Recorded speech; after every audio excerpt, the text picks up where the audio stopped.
My name is John Evanchik. I'm here with Craig Cardiff and Mackenzie Gray. I'm here for the Ottawa Music Bus. Tonight we had a wonderful house concert. We had Monday I Retire, the Unplay Sessions, and Juno-nominated Craig Cardiff closing the night. It was a great time, and we're sitting here with Craig Cardiff to ask me a few questions.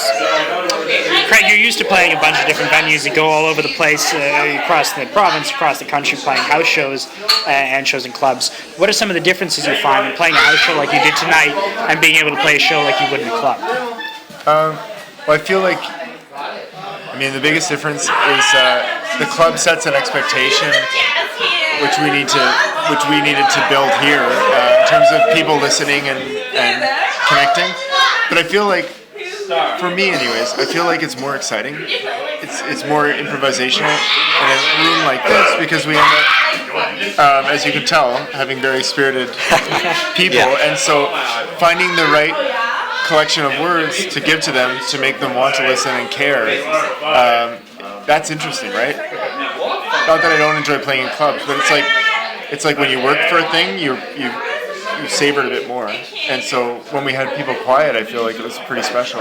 Especially when we had people in the room being like, shut the F up, to other people, we convinced them to do our work for us. There was a couple of instances tonight where you engaged the crowd in a different way. First song off the bat, you got someone up who wasn't listening to engage with you.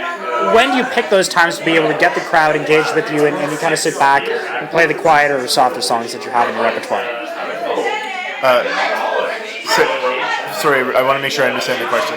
So you're asking if those are intentional pieces or what is the question? Yeah, but how do you know when to do it? I'm sure there's plenty of times where you see people talking, but sometimes you zone in on them and you pick on them and get you come up the front. Not pick on in a sense, but get them but it is the show. Yeah, I don't know. That's a good question. I don't know why I picked the times. I was chatting with some women up here, and they were just asking about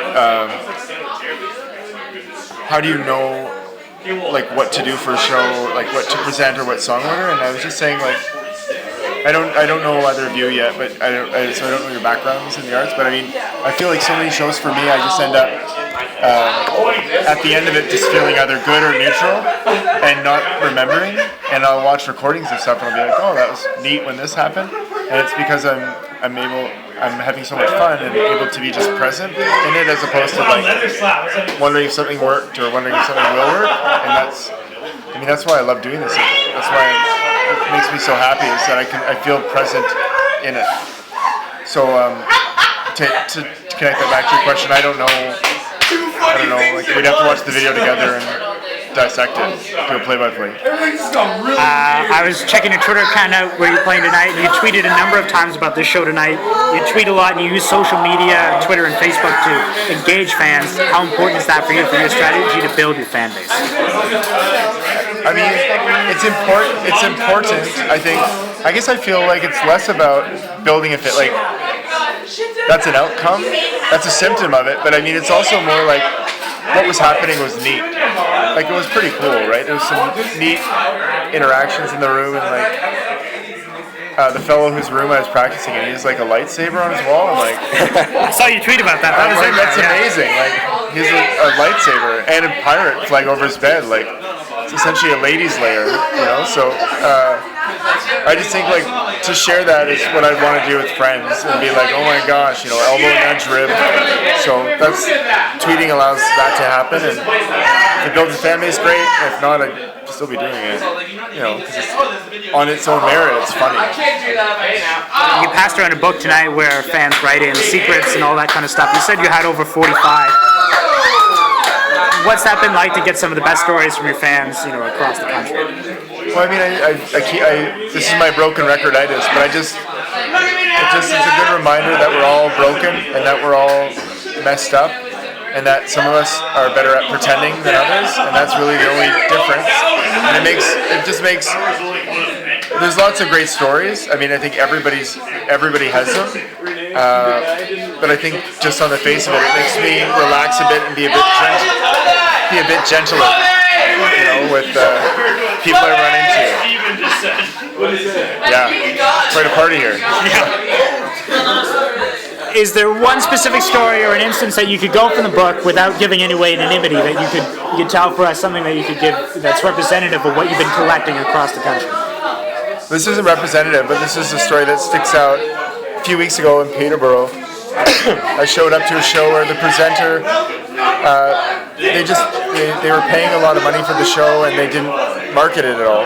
And so the outcome was me driving 4 hours to play for 18 people. And the book came back after it had been passed around, and there was one woman who had been having a really, really hard time and talked about suicide. And she just talked about how she'd been looking forward to the show. And it was like, I had all this ego about, I drove 4 hours, they should have put more work into the show, they should have done more, blah, blah, blah, and important, ego. And then there was this note in it, and it was like, all the people who needed to be there were there.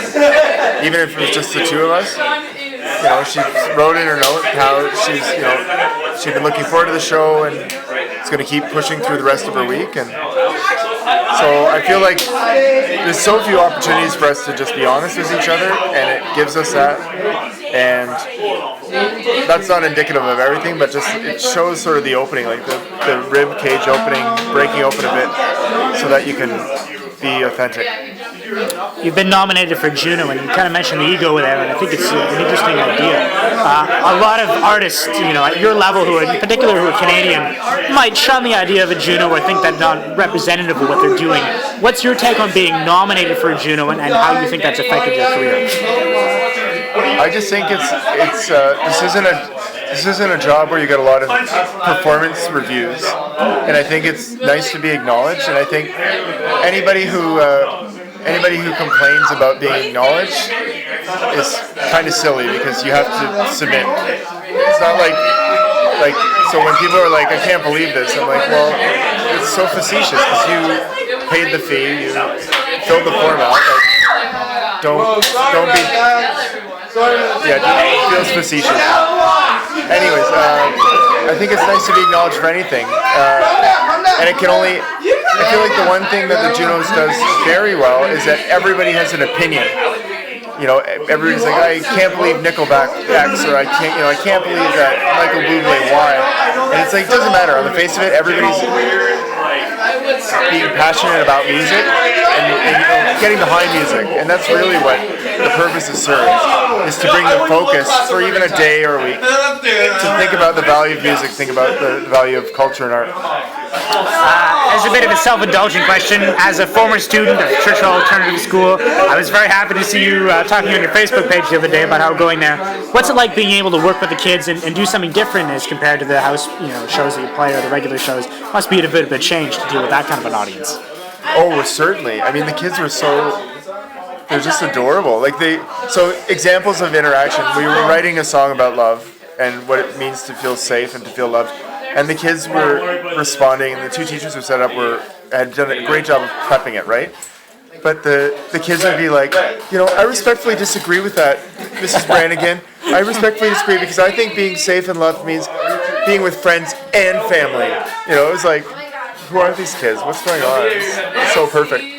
I remember people coming to school, whether it was grade school or high school, or even some workshops on campus, and just feeling like those were the people who helped push what the teachers were telling, and it made a difference. If you were interested in painting or music or whatever it might be, it pushed you a bit further in that direction. Final question. I had the opportunity earlier this year to talk with Rolf from the Acorn, and I asked him about what's it like being here in Ottawa musician. There's a lot of stigma in a sense about the scene, and he said to me, it's just a place that I make home, and it's a home base, and I think it's a great place, and it's a great place to make music. I think there's a lot of people who think that. I think those are the same people who complain about their eggs being runny and their toast being unbuttered, and those are just difficult people to be with. But I think that's the majority of the city. But I want to hear what you have to say about being in Ottawa and being as a musician. It's great. It's amazing. It's fun. give them my number. Like, let me speak with them. I want to hear these whiners, these complainers that you've collected. No, there's no place for that. It's the same everywhere. Everywhere. Like, you go to any community, there's always a contingent of musicians who have decided to, like, look at what isn't working. And it's like, okay, well, enjoy. Like, there's no point in engaging in that. Like, it's not working. I'm not getting paid enough. I'm like, how many people were in the club? What did you do tonight to make tonight successful? Well, it's the presenter's job. Well, okay, but the presenter has a mortgage and has staff wages. I think it's everybody's problem. So, like, collaborate or get out of the way. I get so frustrated when I hear musicians whine about what they're owed. I'm like, really? Anyways, and that is the end of my rant. So thank you. Craig, thanks for joining us, and I really appreciate you having a great show tonight. It's great to see you pushing the Ottawa music scene like that. No, thank you guys. Thank you, guys.